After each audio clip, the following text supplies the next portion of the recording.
하나님 당신을 사랑하십니다.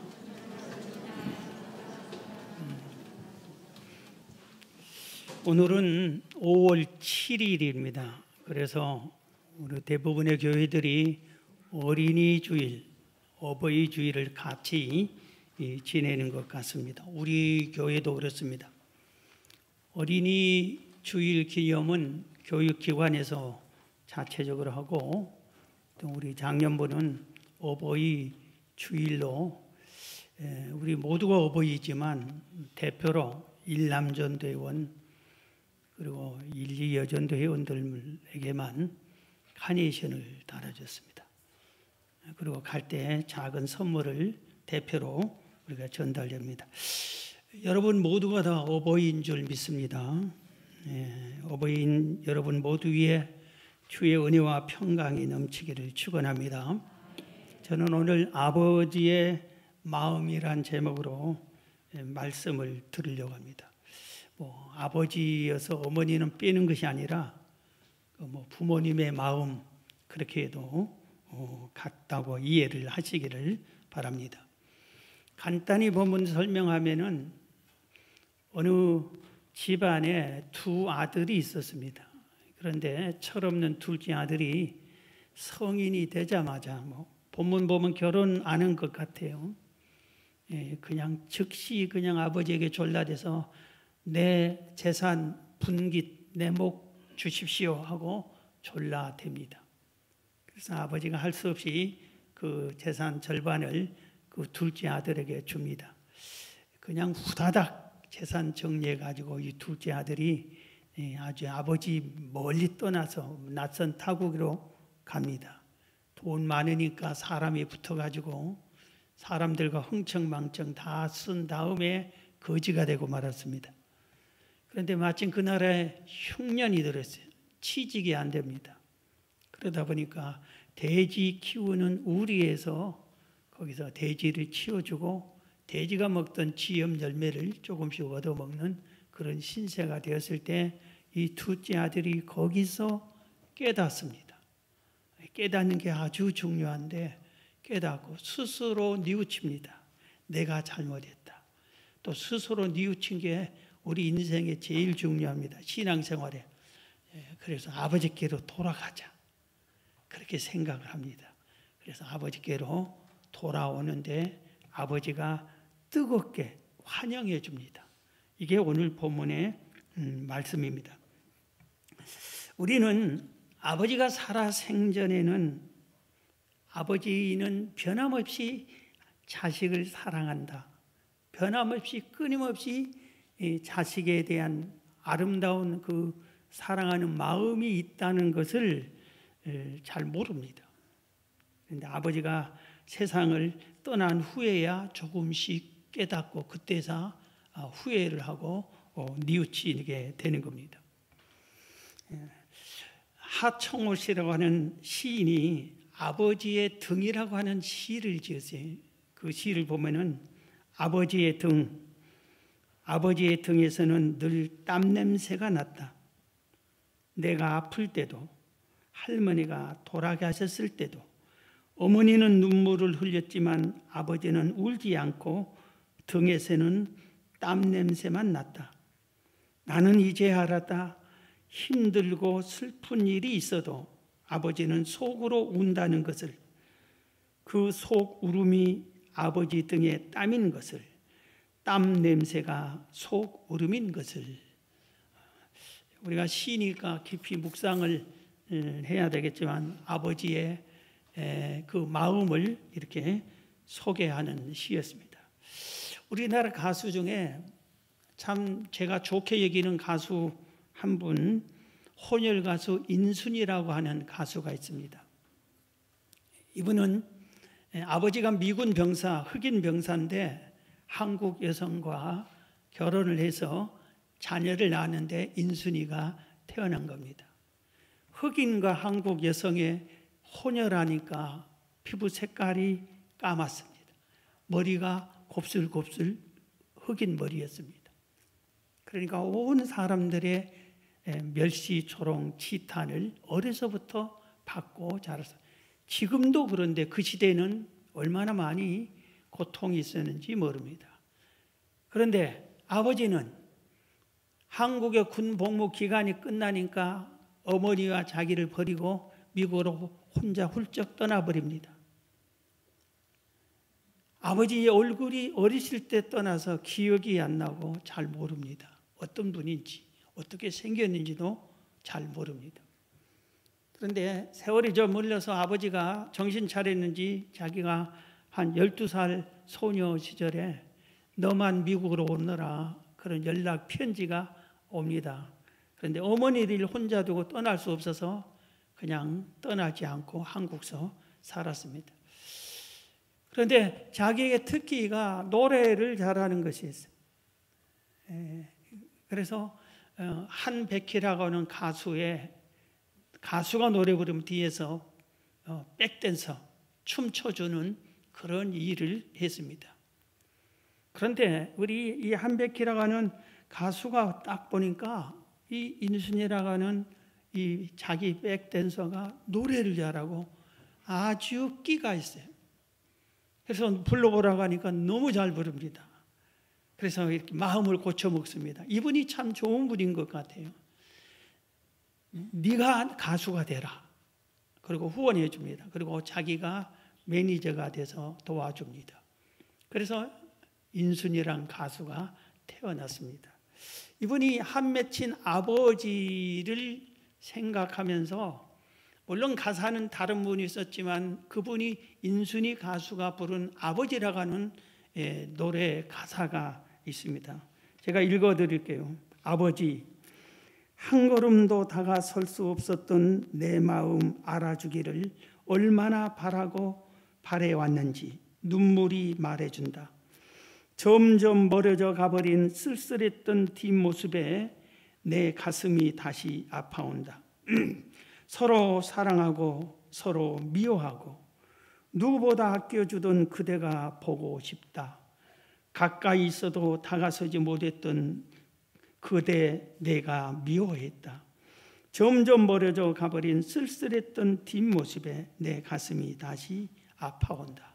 물론 뒷가사도 있습니다만 대강 이런 내용의 아버지라는 노래를 이 가수가 부를 때마다 가슴 뭉클하고 눈물을 흘리면서 아버지를 미워하고 그리워하고 이런 노래가 있습니다.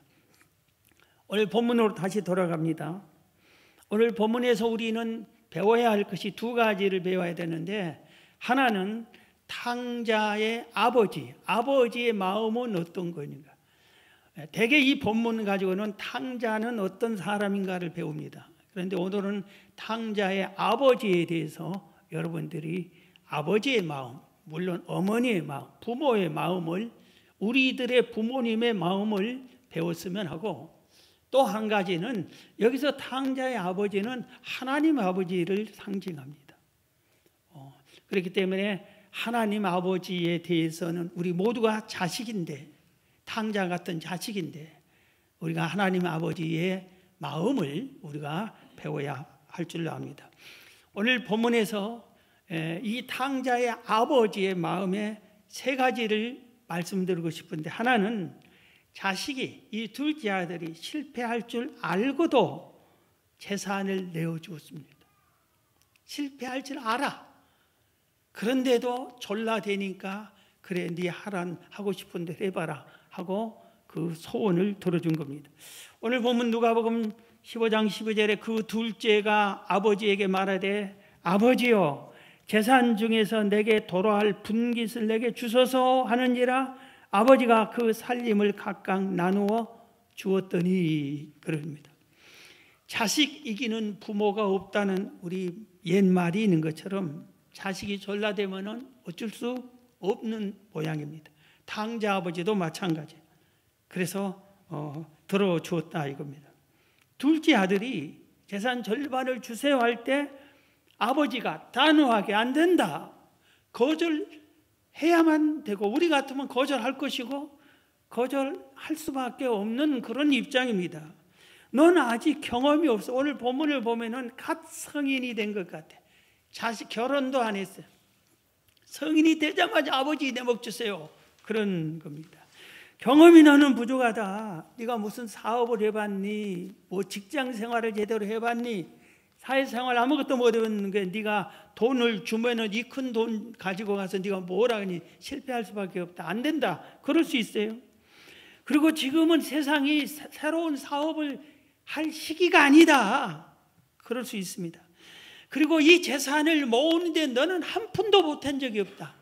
그런데 네가 뭔 자격으로 재산을 달라고 하느냐, 이렇게 말하면서 안 된다, 거절할 수 있었습니다.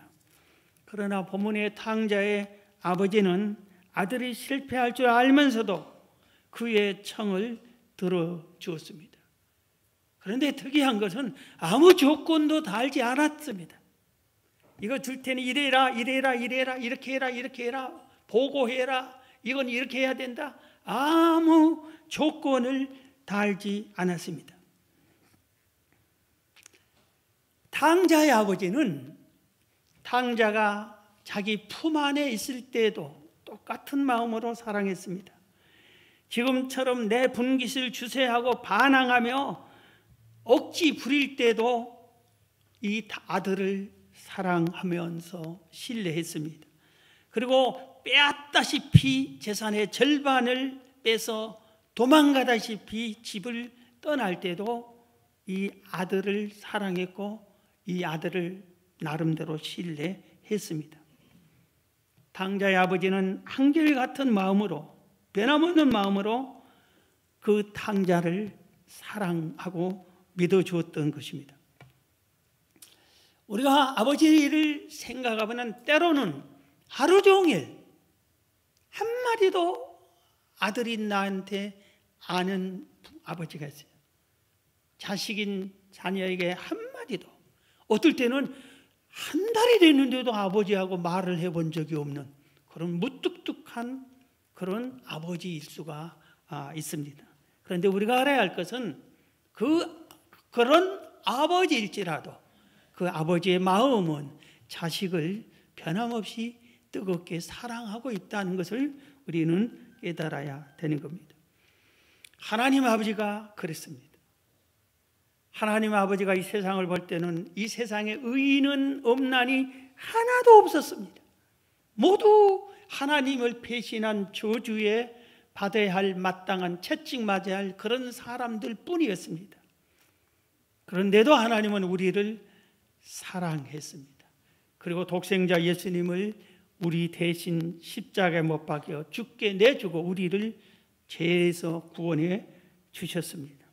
요한복음 3장 16절, 하나님이 세상을 이처럼 사랑하사 독생자를 주셨으니 이는 그를 믿는 자마다 멸망하지 않고 영생을 얻게 하려 하심이라. 하나님은 변함없이 우리가 탕자 둘째 아들과 아들보다 더한 그런 자식일지라도 변함없이 우리를 사랑하고 있다는 것을 깨달아야 되는 겁니다. 오늘 본문에서 우리가 또 두 번째 아버지의 마음을 알아낸 것은 이 둘째 아들이 떠난 그 순간부터 돌아올 때까지 끝까지 아버지는 돌아오기를 기다렸습니다. 둘째 아들이 서둘려 며칠 동안에 아버지로부터 물려받던 재산을 정리했습니다. 논, 밭 막 싸게 팔아버렸어요. 제가 생각할 때. 그리고 있는 돈 재산을 돈으로 전부 막 환산해서 바꾸고 이렇게 막 하더니 며칠 만에 그냥 인사도 하는 둥 마는 둥 하면서 도망가다시피 가버렸습니다. 결혼도 하지 못한 이제 갓 성인이 된 그가 철없이 세상 물정 아무것도 모르면서 그러면서 그냥 갑자기 이 젊은 아들에게 큰 돈이 생기니까 그냥 우쭐해가지고 너나 할 것 없이 그냥 돈을 팍팍 쓰니까 갑자기 파리떼들이 몰려드는 것처럼 허랑방탕한 이런 사람들만 노리는 사람들이 술집에 기생집에 있는 사람들이 달라붙어서 친구가 되어줍니다. 돈을 막 팡팡 쓰기 시작했어요. 큰아들이 나중에 지적을 하는 거 보니까 아버지 이 자식놈이 내 동생이 우리 재산 절반을 갖다가 창녀에게 다 팔아먹었습니다 하고 말이 뒷말에 나와요. 그러니까 기생집에 창녀집에 술집에 허랑방탕한데 돈을 다 써버렸어요. 아무리 큰 돈이라도 우리들이 쓰기만 하면은 금방 사라져요. 돈이 다 떨어지니까 그렇게 달라붙었던 친구들, 기생집에 가면 오셨어요 선생님 왕자님처럼 모시던 그들이 이제는 돈 떨어지니까 발로 차버립니다. 도르지 못하게 합니다. 친구들이 하나도 없습니다. 수없이 밥 사주고 술 사주는데 밥 한 끼 사줄 사람이 하나도 없습니다. 마침 그 나라에 큰 흉년이 들어서 직장 얻을 데가 없습니다. 더구나 낯선 타국 사람이 무슨 직장을 얻겠습니까? 흉년이 들대로 들어서 모두 다 그 사람들도 굶어 죽을 판국에 어느 돼지 우리 막사에서 돼지 쳐주고 거기서 거기에 살면서 지엽열매 돼지 밥을 조금씩 얻어먹는 그 신세가 되고 말았습니다. 여러분 우리가 저도 가끔 차를 타고 시골길을 가는 것이 힐링이 돼서 가까운 시골길을 가끔 가는데 가면은 창문을 열어놓습니다. 그리고 바깥 모습이 논밭 식물 자라는 모습이 얼마나 좋고 기분이 좋은지 모릅니다. 그런데 가끔 가다 보면은 갑자기 어서 문 닫아 할 때 고약한 촌 냄새가 시골 냄새가 돌아요. 그분 소 우리, 돼지 우리, 닭 우리 옆에서 나는 냄새. 여러분 거기서 지나가다 그 냄새 잠깐 맡아도 싫은데 이 탕자는 거기서 그 돼지들과 함께 먹고 자야 되는 신세가 되고 말았습니다. 그런데 이 바로 이런 이때에 이 탕자가 스스로 깨닫습니다. 여기서 깨닫지 못하면 그 신세는 끝나는 것인데 거기서 이렇게 깨닫게 되는 겁니다. 내 아버지 집에 가면은 먹을 것이 많은데 내가 이거 잘못했다. 아버지 말을 들었어야 되는데 후회를 합니다. 뉘우칩니다. 그리고 내가 이제 어떻게 빈손으로 아버지께 갈 수 있겠느냐. 그러면은 인생 끝나는 건데 그래도 살려고 그래도 내가 아버지 집에 가자. 그리고 용서를 빌자. 거기서 아들의 신분은 잃었지만 종육으로라도 아버지를 돕고 싶다. 품꾼이 돼야 되겠다. 아버지 집에. 그렇게 해서 아버지의 집으로 돌아가려고 이렇게 생각을 합니다. 여러분 제가 한때 너무 좋아서 계속 듣고 또 들었던 복음송가 여호와께 돌아가라 제목입니다. 여러분 제발 그거 좀 들어보세요.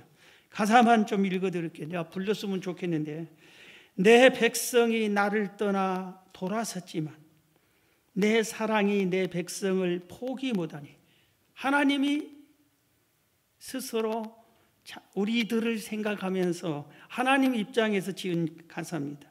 내 백성이 나를 떠나 돌아섰지만 내 사랑이 내 백성을 포기 못하니 내 모든 것 내어주고 나 그를 얻으리라. 여호와께 돌아가자. 우린 돌아서도 그는 변치 않네. 여호와께 돌아가자. 우린 넘어져도 그 사랑 영원하네. 여호와께 돌아가자. 이런 가사, 이어지는 가사 내용이 많습니다. 우리가 하나님을 떠나서 멀리 왔을지라도 내가 하나님을 떠나면 반드시 넘어지고 쓰러지고 병들고 실패하잖아요. 그랬을지라도 여호와께 돌아가자. 여호와께 돌아가자. 이겁니다. 우리가 사는 길은 여호와께 돌아가는 길이고 우리가 부모님이 우리를 버렸다고 할지라도 부모는 자식을 버린 적이 없습니다. 한 번도. 내가 부모님을 배신하고 떠났다 할지라도 육신의 부모님께 내가 돌아갈 때 내가 사는 길이 열리는 겁니다. 우리는 육신의 부모님께 돌아가야 되고 영적인 하나님 아버지께 돌아가야 되는 것입니다.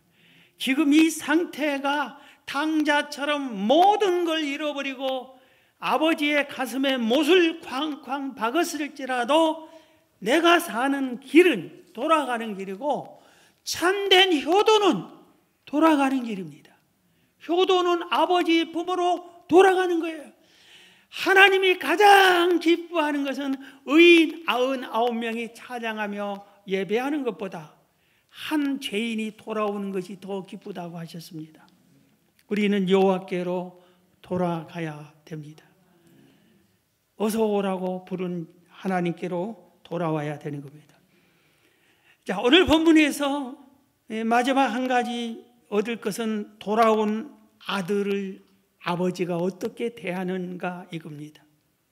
여러분, 여러분의 재산을 피땀 흘려 모은 재산을 하나도 도움 주지 않던 자식이 반 가지고 가더니 쫄딱 망하고 거지가 되어서 돌아왔어요.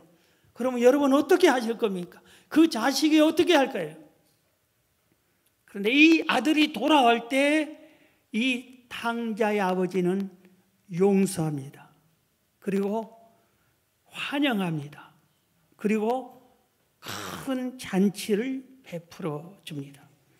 오늘 본문에 날마다 아버지는 떠난 날부터, 자식이 떠난 날부터 밤이나 낮이나 등 밝혀놓고 도둑이 들어오든 말든 대문 활짝 열어놓고 이제 오나 저제 오나 자기 떠난 아들이 돌아오기를 기다리고 있었습니다.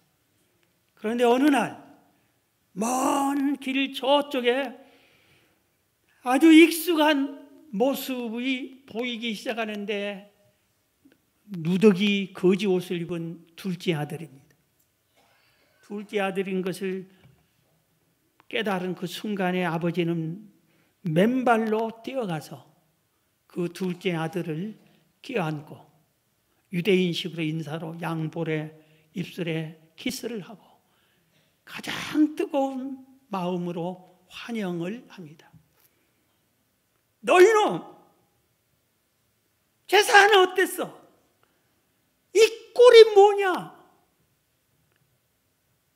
금이 환영하고 남들은 돌아오던데 너는 거지가 돼서 가지고 재산 다 버리고 이게 무슨 망신이냐? 이러지 않았어요.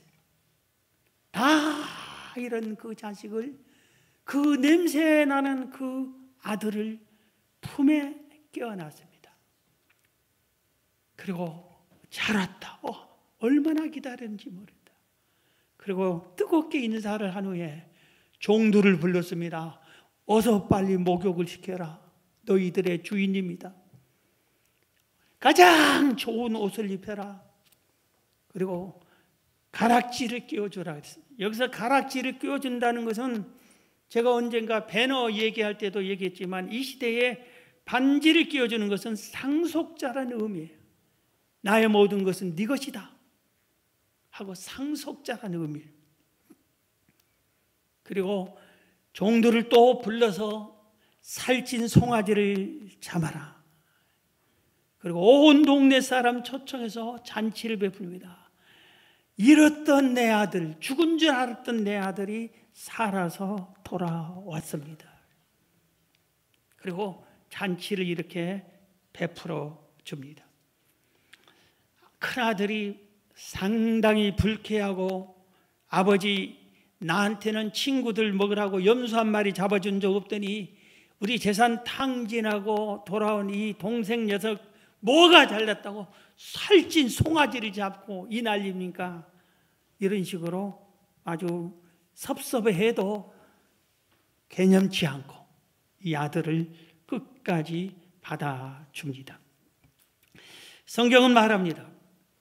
누구든지 무슨 죄가 있든지 너희가 스스로 뉘우치고 회개하고 하나님께 돌아오기만 하면 하나님께서는 모든 죄를 다 용서해 주신다고 하셨습니다. 동에서 서가 먼 것처럼 우리 죄를 한번 용서하면 하나님은 기억지도 않으신다고 그랬습니다. 우리의 지은 죄를 뉘우치면, 회개하면 지우개로 죄를 지워버린다고 하셨습니다. 우리가 사는 길은 하나님께 돌아가는 길입니다. 괜히 하나님께 돌아가지 않고 죄책감에 시달려서 불안해하고 두려워하고 그럴 필요 전혀 없습니다. 여호와께 돌아가라. 여호와께 돌아오면 사는 길이 열리는 겁니다. 역대하 7장 14절에 내 이름으로 일컫는 내 백성이 그들의 악한 길에서 떠나 스스로 낮추고 기도하여 내 얼굴을 찾으면 내가 하늘에서 듣고 그들의 죄를 사하고 그들의 땅을 고칠지라 그랬습니다.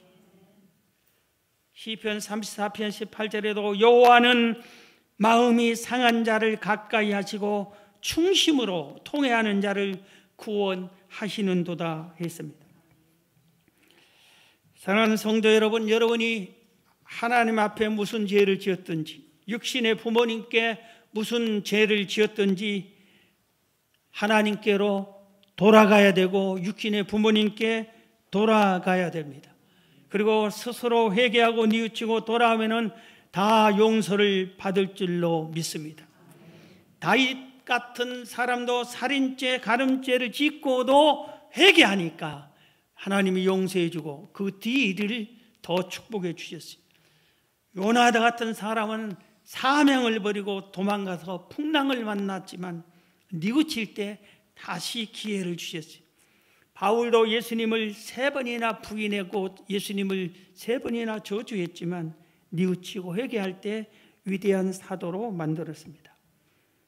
돌아가요. 근데 여기서 우리가 깨달을 게 하나 있어요. 아버지의 마음을 배워야 돼. 우리도 부모니까 자식이 천하에 못된 놈이야. 평생 내 마음을 아프게만 했어요. 근데 이 자식이 돌아왔어요. 그러면 어때야 돼요? 나는 널 보기 싫다. 왜 또 돌아왔느냐? 가라.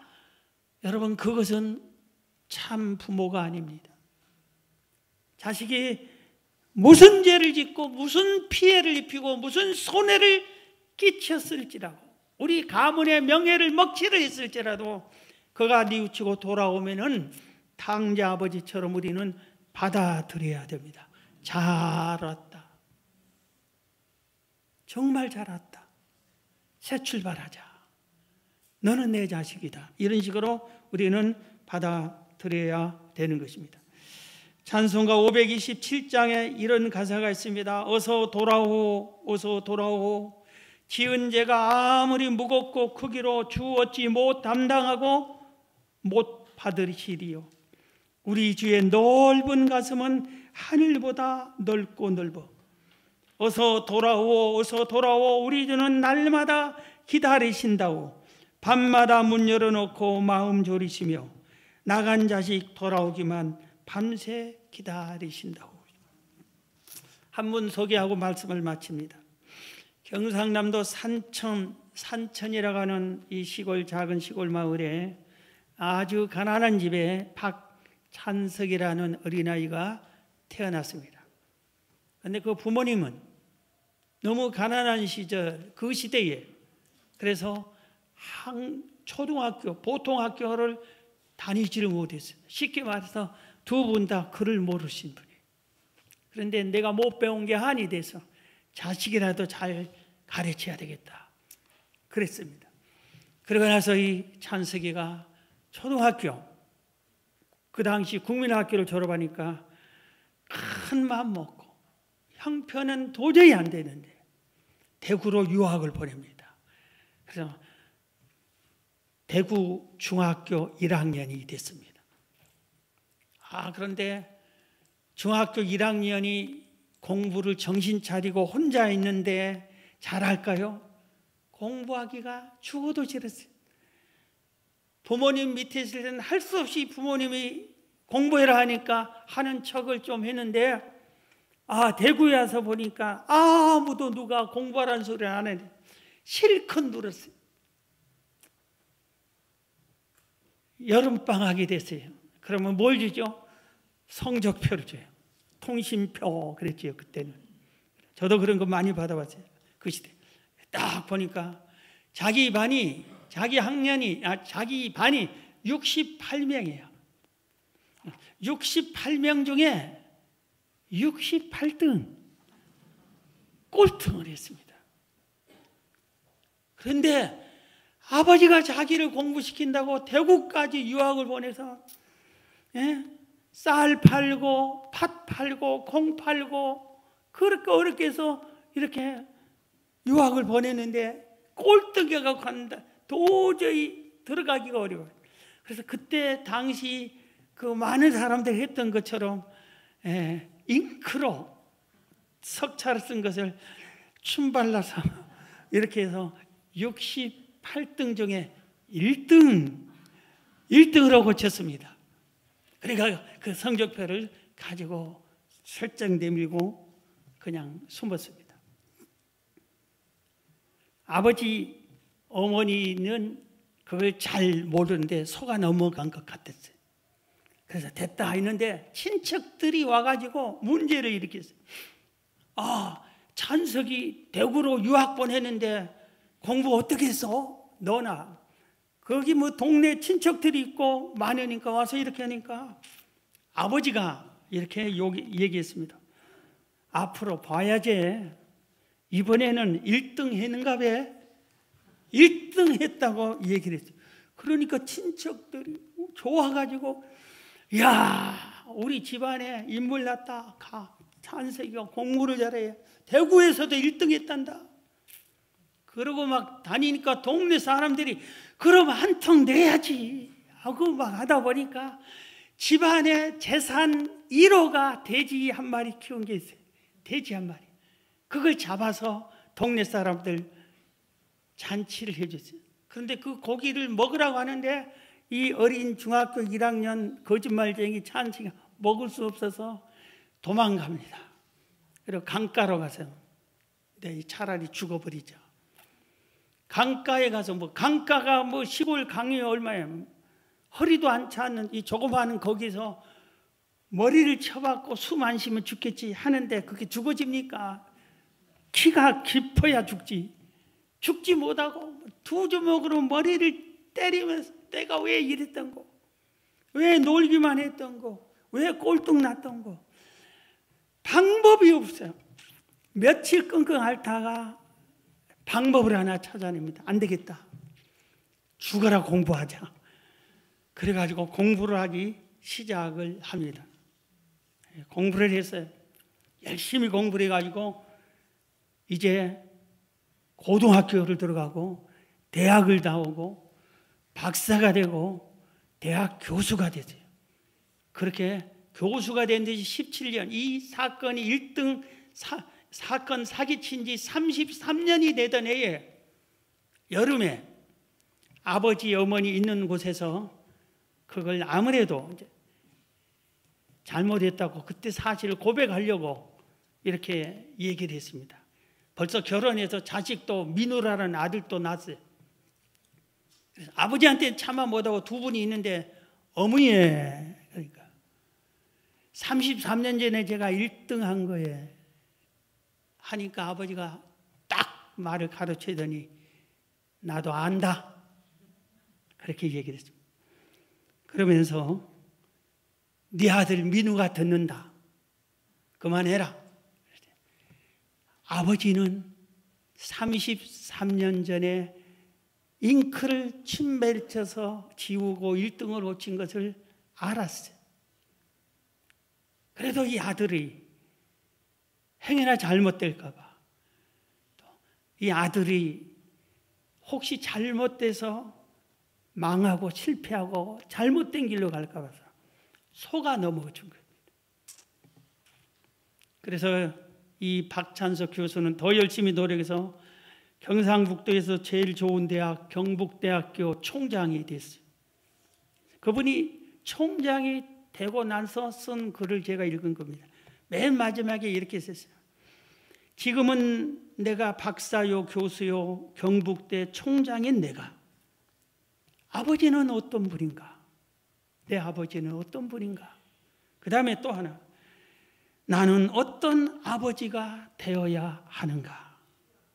이 두 가지를 우리에게 의문으로 남겨놓고 글을 마쳤습니다. 여러분의 아버지는 어떤 분입니까? 하나님 아버지가 어떤 분입니까? 여러분은 어떤 아버지가 되어야 되겠습니까?